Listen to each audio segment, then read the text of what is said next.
Malta and Gozo, and welcome to another episode of Lovin Daily. I'm Julian Bonnici. Joined with me today is JP Azzopardi. Today's headlines are 3 men threaten staff and vandalize property at popular St. Julian's burger joint.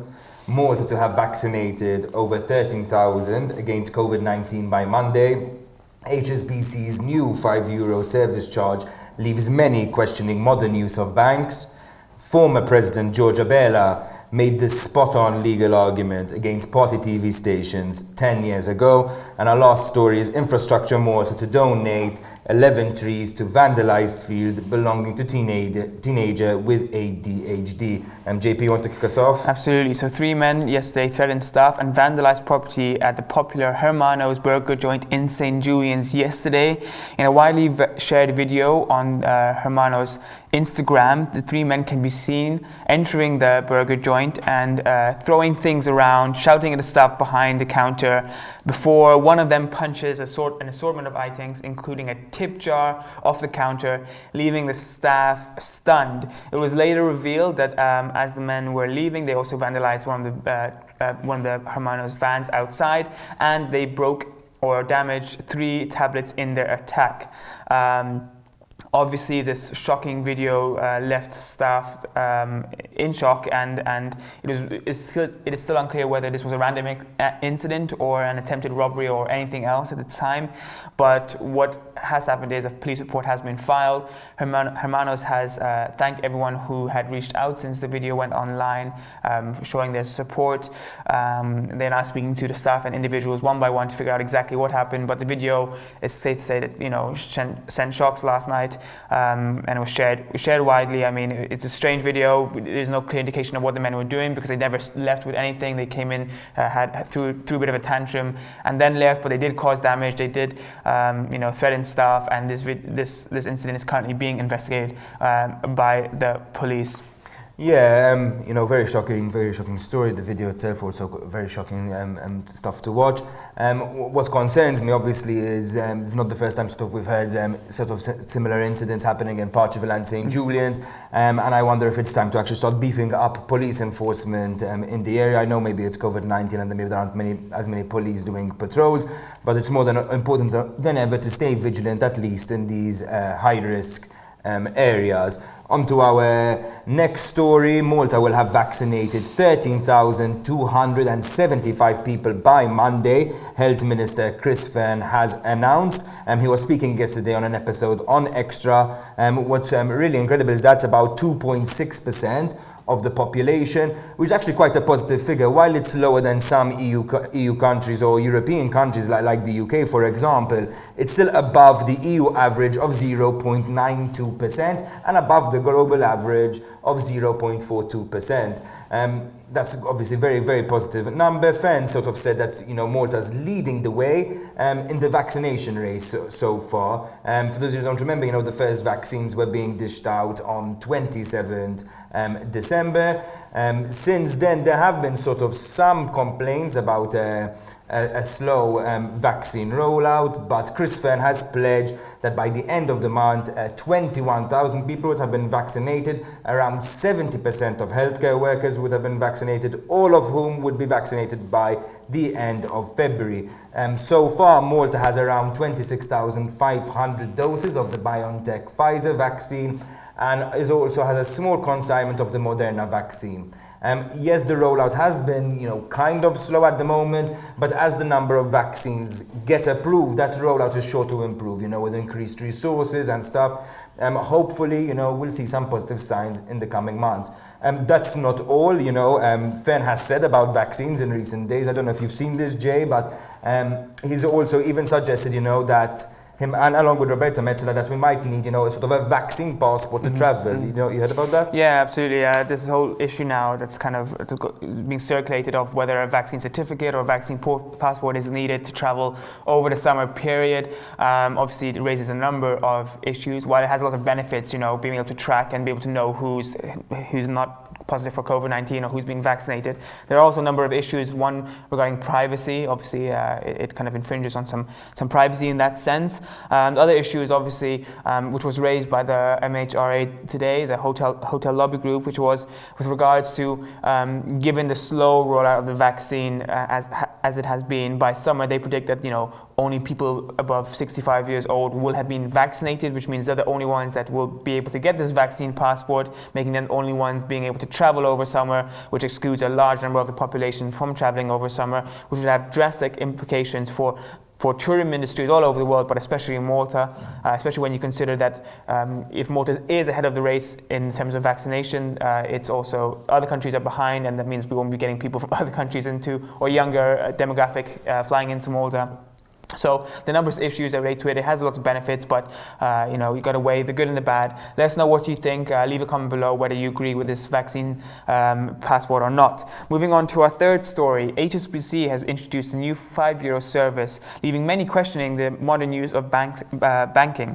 HSBC has announced that it'll be rolling out €5 fee to account holders for banking services in Malta unless they deposit €2,300 over a period of 3 months.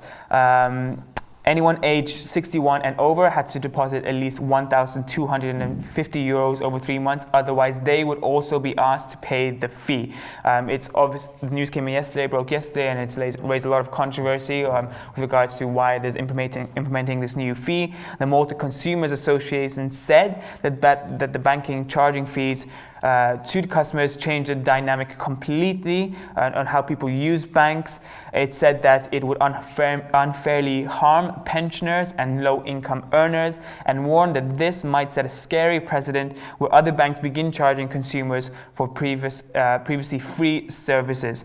Many urged account holders to change banks if they felt uncomfortable with the new fee, while others lamented how the bank was creating these dangerous relationships with its customers. What do you think, Jude? Yeah, no, certainly, there's stuff to be criticized over there. I mean, for those of you who don't know, HSBC has been moving itself, to a more digital platform over the past few months. It shut down quite a number of branches in Malta, and while there's been also this €5 charge added to customers, there have also been a number of staff who have been made redundant, fair enough, with some severance packages. But maybe it's time, for the government to also look into see how it's protecting the consumer and also the employee.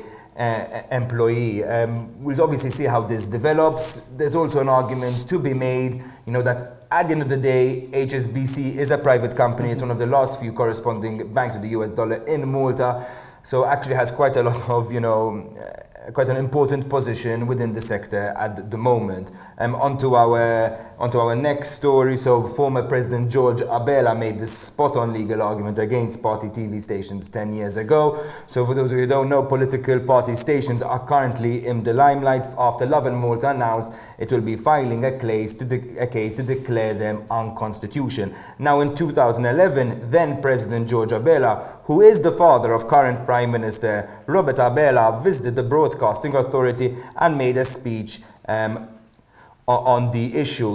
He sort of said how airing political propaganda goes completely against the constitution.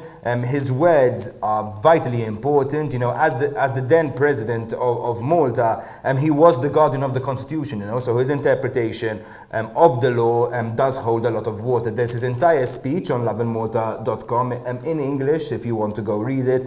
But essentially, just a few major points he sort of details.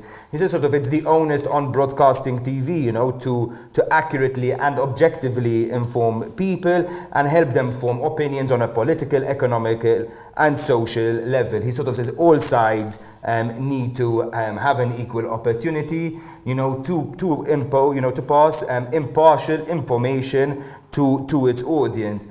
He sort of also rubbished this idea of one and net, acting as a counter balance to one another. And his point is very clear, a political station is largely followed by their support base, giving, the party, free rein to air partisan and misbalanced opinion that sort of never bother to air, other political views. At the end of the day, these viewers, the viewers of One, are really going to watch Net, and the viewers of Net are really going to go watch One. So they're always sort of living within their echo chamber. Another interesting point he made is that, well, not all political parties have stations. It's only the two major ones, leaving all other political opinions with no space on the broadcasting platform.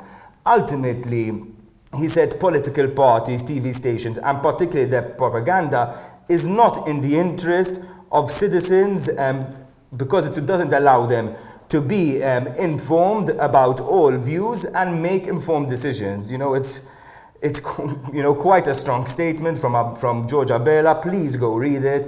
In the last few days, One and Net have sort of, been attacking, not really understanding what the issue is. We'll sort of see what's going to happen over the next few days. I would keep an eye out for Lovin Malta's platform. We've got some very exciting news and announcements, over the next few days and weeks on the issue. So please keep in tune and keep on watching. Yeah, absolutely. Keep up to date. It's a very important issue for sure. Moving to our final story for today, Infrastructure Malta is going to donate 11 trees to vandalized field belonging to a teenager with ADHD. Joseph Cicluna, who's 14 years old, woke up yesterday morning to find that his field in Ahrash had been uprooted, his trees removed, and his statue of Virgin Mary destroyed, and his CCTV as well destroyed. The 14-year-old boy who came to limelight over last summer for his noble efforts to replant and rejuvenate a garden in front of his house was left shocked, left in tears. His father took to Facebook, very emotional, questioning why anyone would come to his field and uproot newly planted olive trees, 14 of them in fact, destroy his property and leave. A lot of people showed their support in following the video, reached out to Joseph Cicluna and his family, and in one of those was Infrastructure Malta, who in fact said they'd be donating 11 trees today to the young boy,